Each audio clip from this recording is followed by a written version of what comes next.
ఓం శ్రీ గురుభ్యో నమః. ఇదానీం వయం సర్వే త్రినవతితమలహర్యాం ప్రవిశామః. ఇప్పుడు మనం 93వ లహరిలో ప్రవేశిస్తున్నాం.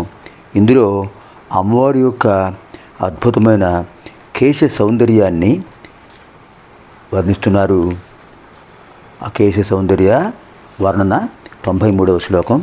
ముందుగా శంకర భగవత్పాద వారు మనకు అందించిన 2 భజగోవింద శ్లోకాల్లో తృతీయ శ్లోకం. నళినీ దళగత జలమతి తరళం తద్వజ్జీవితమతిశయ చపలం విద్ధి వ్యాధ్య విమానగ్రస్తం లోకం శోకహతం చ సమస్తం. నళినీ దళగత జలమతి తరళం తద్వజ్జీవితమతిశయ చపలం విద్ధి వ్యాధ్య విమానగ్రస్తం లోకం శోకహతం చ సమస్తం. నళినీ దళగత జలమతి తరళం. నళినీ దళగత జలం అతి తరళం. నళినీ దళగత జలం. నళినీ దళం అంటే ఏమిటి? తామరాకు. నళిని అంటే పద్మలత, పద్మముల యొక్క లత. ఆ పద్మదళ యొక్క దళం అంటే ఆకు, తామరాకు. గత దాని మీద ఉన్నటువంటి జలం, నీరు ఎలా ఉంటుంది? అతి తరళం. అతి తరళం, అతి చాంచల్యంతో ఉంటుంది. పద్మలత నీటిపైననే ఉన్నది, కానీ ఆ నీరు దానిపై చంచలంగా ఉంటుంది. ఒకవేళ నీటి బిందువులు పడినా జారిపోయి కింద పడిపోతుంటాయి. ఎందుకు చెప్పారు? తద్వత్ జీవితం అతి తరళం. తామరాకు మీద నీటి బొట్టు ఎంత చంచలంగా ఉంటుందో ఒక చోట స్థిరంగా ఉండకుండా అటు తిరుగుతున్న చివరికి నిలబడుతుంది. అలాగే జీవితం చంచలం. జననం, బాల్యం, కౌమారం, యవ్వనం, వృద్ధాప్యం, మరణం, షడ్వికారాలు. ఈ 6 మార్పులు కూడా, ఈ పరిణామాలు ఒకదాని తర్వాత ఒకటి వస్తూనే ఉంటాయి. ఏది అయినా స్థిరంగా ఉంటుందా? బాల్యం స్థిరంగా ఉంటుందా? కౌమారం స్థిరంగా ఉంటుందా? యవ్వనం స్థిరంగా ఉంటుందా? వృద్ధాప్యం స్థిరంగా ఉంటుందా? జననం, మరణం ధ్రువం. జననస్య ధ్రువం మృత్యు, మృతస్య జననం ధ్రువం. అంచేత స్థిరం ఏది కాదు. ఎందుకు చంచలంగా ఉంటున్నాయి? పోలిక ఏం చెప్పారు? నళినీ దళగత జలం అతి తరళం. తద్వత్ అలాగే జీవితం అతి చపలం. తద్వజ్జీవితం అతిశయ చపలం. అంచేత జీవితం కూడా అలా అతిశయ చపలం, విపరీతమైన చాంచల్యం ఉంటుంది. మనసు స్థిరంగా ఉండదు, చేతులు స్థిరంగా ఉండవు, కాళ్ళు స్థిరంగా ఉండవు, చూపులు స్థిరంగా ఉండవు, జ్ఞానేంద్రియాలు స్థిరంగా ఉండవు, కర్మేంద్రియాలు స్థిరంగా ఉండవు. మనస్సు అంతకంటే స్థిరంగా ఉండదు. అంతా చాంచల్యమే, చాంచల్యం, చాంచల్యం, చాంచల్యం. దాని ఫలితం, దాని ప్రభావం ఎలా ఉంటుంది? విద్ధి వ్యాధ్యభిమానగ్రస్తం. విద్ధి వ్యాధి అభిమానగ్రస్తం. దురభిమానాలు, అలాగే దుష్ట ప్రవర్తనలు, వ్యాధి, అభిమానాలు, వీటితో నిండిపోయింది. వ్యాధి అభిమానగ్రస్తం విద్ధి. జీవితం అంతా కూడా అనేక రకాల మానసిక రుగ్మతలు, శారీరక రుగ్మతలు, ఇవి కాకుండా జీవన పోరాటంలో విపరీతమైన మలుపులు, వీటితో చంచలం, చలం, చంచలం. దానివల్ల ఏమవుతుంది? లోకం శోకహతం చ సమస్తం. లోకం శోకహతం చ సమస్తం. సమస్త లోకం శోకహతం. లోకం అంతా కూడా శోకంతో నిండిపోయింది. లోకం అంటే లోకంలో ఉండేవాళ్ళు. దేశం అంటే మట్టికి అవుతాయి, దేశం అంటే మనుషులోయి అని గురదాడు చెప్పినట్టుగా అంతా కూడా శోకమయం, దుఃఖమయం, చంచలమయం. మరి ఏమిటి రక్షణ? భజ గోవిందం భజ గోవిందం గోవిందం భజ మూఢమతే. నళినీ దళగత జలమతి తరళం విద్ధి తద్వజ్జీవితమతిశయ చపలం విద్ధి వ్యాధ్య విమానగ్రస్తం లోకం శోకహతం చ సమస్తం. ఇదానీం త్రినవతితమ లహరి, 93వ లహరి.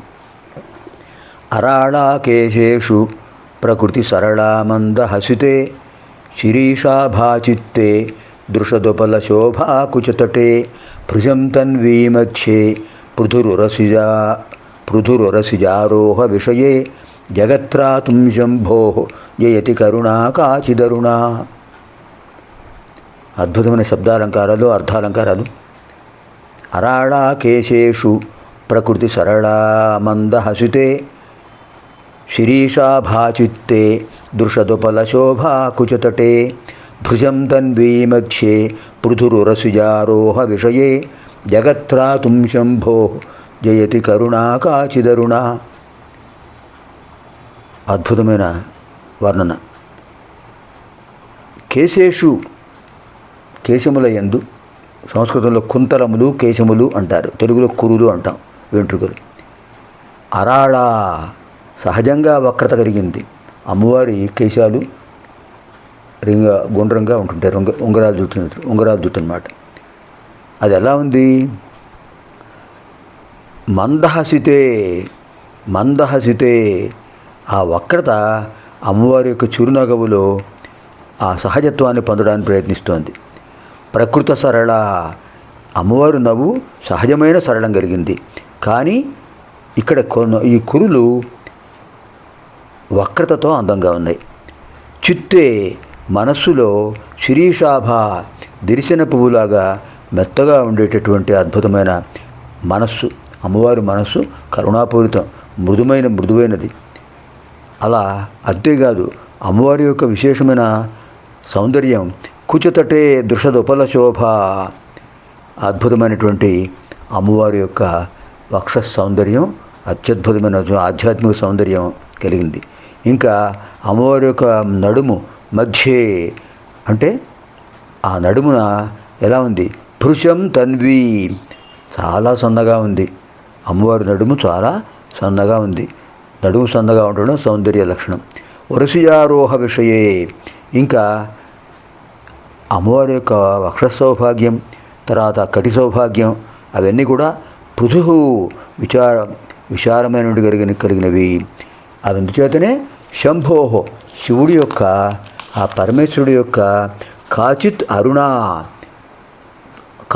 అరుణ కరుణ, ఆ పరమేశ్వరుడు యొక్క అద్భుతమైన కాంతి ఎలా ఉంటుంది? అరుణ, ఆయన యొక్క తేజస్సు అరుణవర్ణంతో ఉంటుంది. అలాగే ఆయన యొక్క చూపు కరుణ సమన్వితంగా ఉంటుంది. అదంతా కూడా అమ్మవారి యొక్క సౌందర్య ప్రభావమే. అంచేతే అటువంటి అద్భుతమైన స్వామివారి యొక్క కరుణ, అరుణవర్ణం, అమ్మవారి యొక్క సౌందర్యలహరి, ఇవన్నీ కూడా జగత్తు త్రాతుం జయతి, ఈ జగత్తును రక్షించడానికే ఏర్పడ్డాయి. స్వామివారి యొక్క కరుణాకటాక్షాలు, అమ్మవారి యొక్క ఆధ్యాత్మిక సౌందర్యం, ఇవన్నీ కూడా జగత్తును రక్షించేవి. ఎంత అద్భుతంగా చెప్పారు తల్లి జగన్మాత. కుంతలములందు మాత్రమే, జుట్టునందు మాత్రమే ఆ వక్రత కనిపిస్తోందమ్మా. నీ స్వభావం సరళమైనది, మృదుమధురమైన మందహాసం. నీ మనస్సు దిరిశన పువ్వుల మెత్తదనంతో ఉంటుందమ్మా.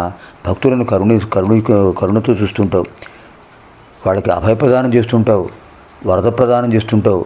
అలాంటి అమ్మవారివి నీవు.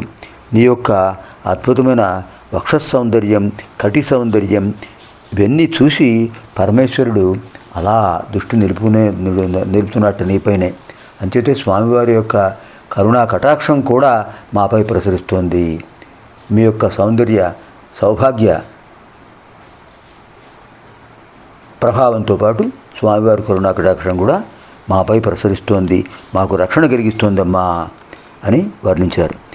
అరాళాకేశేషు ప్రకృతి సరళా మందహసితే శిరీషాభాచిత్తే దృషదుపలశోభాకుచతటే భృశం తన్వీ మధ్యే పృథురురసిజారోహ విషయే జగత్రాతుం శంభో జయతి కరుణా కాచిదరుణా.